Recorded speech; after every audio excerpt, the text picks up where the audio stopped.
Solution for the question number 1 about normalization. In this table, we have 6 fields. It will be NIN. That one is the national identification number, and then contract number, hours per week, e-name, hotel number, hotel location. Right now, we have a flat file table, meaning that all the records will be stored in one table. And now we will make it into a relational database. It means we will make this record, this information available in many tables. And of course, there will be a relationship between the tables.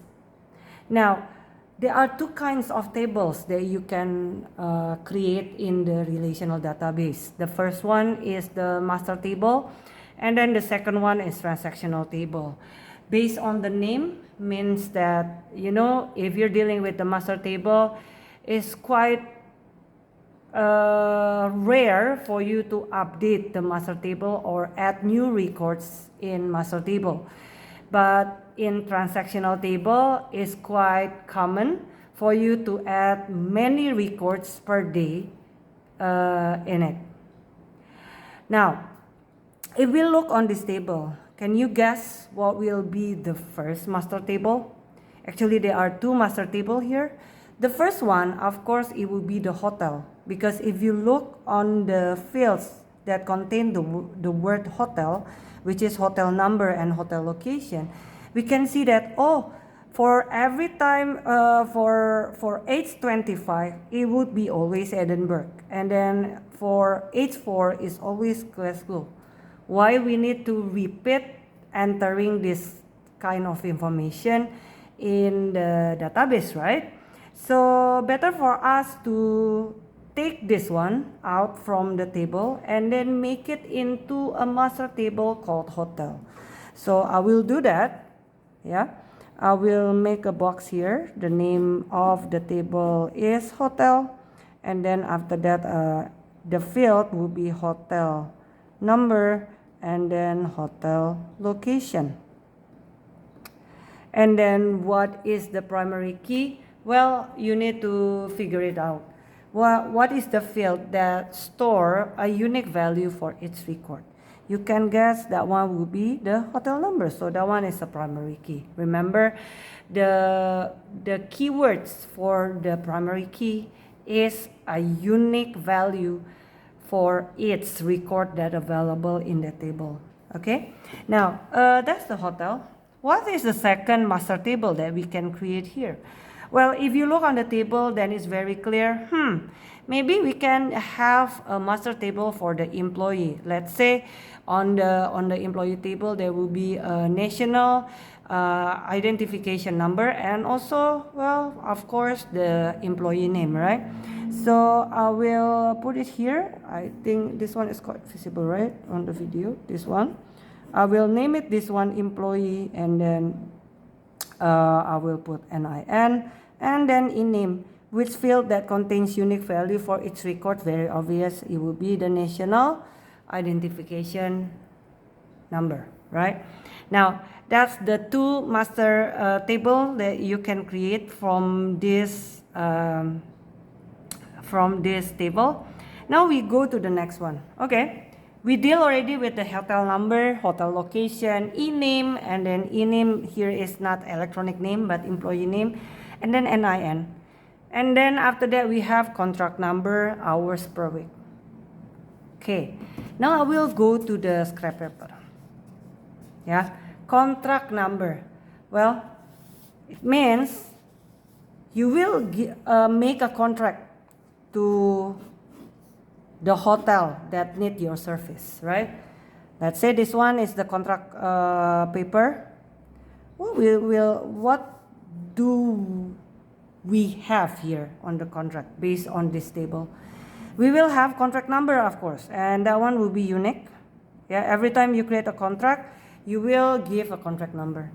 And then after that, you will say, this contract is for which hotel? Then you will put the hotel number.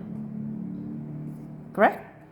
And then for each contract, for that particular hotel, that hotel might need only one employee, but it can be more than one employee, right?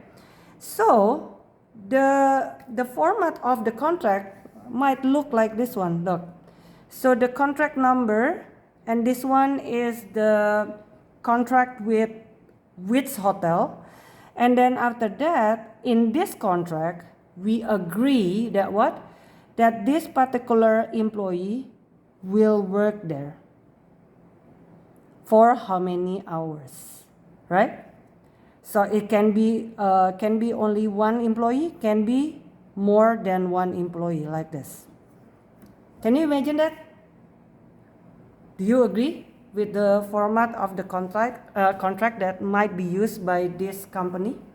Yeah, so on the header we have contract number, and then this one is the agreement that is made with which hotel, and then in this agreement this hotel will hire how many employee, will use how many employee.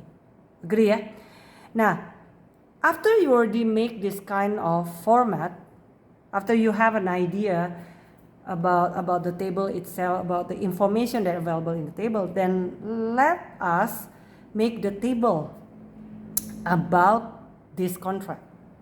The first one, we will deal with the head one, and then the second one, we will deal with the details. So we will create the contract as the head, and then after that, for the details, we will say like this one. For the contract number this, this employee will be hired. Again, yeah? So for the head, we will have all of this, and then for the details, to make a connection between the details and the head, we will use the primary key of the head. What is the primary key of the head? The contract number. So in this contract number, this employee will be hired. Until you're okay? So we will do it. Where is it?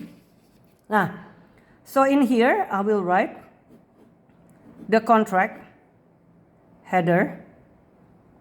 Remember, what is the one that we have there? Is the contract number,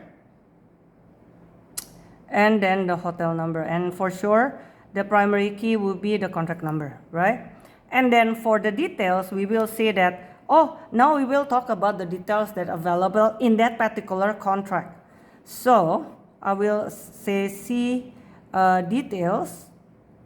Yeah, I will say in this contract number, I will have what? The NIN, and then after that we have the e-name, and then we have also the hours worked. Do I need to put the employee name there? No, because by having the NIN, I will be able to get the e-name, right? I need to reduce the data that should be stored in the database. So I don't have to write this one again, because if I write this one again, it means redundancy, data redundancy. So in here, I will write NIN. And then after that, I will say hours working. Hours per work per hours, yeah. I don't know. Hours working. Now, what is the primary key here? Well, if I use contract number, then that will not become not a primary key when in that contract we deal with more than one employee. So to make it unique, then I will use two fields, the combination of the contract number and NIN. And this one is the example of what? This is the example of compound key. In the table, when you have more than one field as a primary key, that one is called as a compound key. And then the last one, for the logical diagram, you need to make a relationship between the table. Look, this one contract number, hotel number. Hotel number, if you want to get the information about the location, its location, it means there should be a connection between the hotel and the contract head. What will be the relationship? One hotel can be available in many contract head, right? And then after that, contract number, NIN. In here, there is a possibility you need the name of the employee. How to get the name? By have a connection between the employee and also the contract details. What is the relationship? Well, one employee can be available many in the contract details. How about this one and this one? Well, there will be a relationship here. Again, one contract can have more than one details, so this one will be one contract head can have more than one details. I think that's all. Thank you.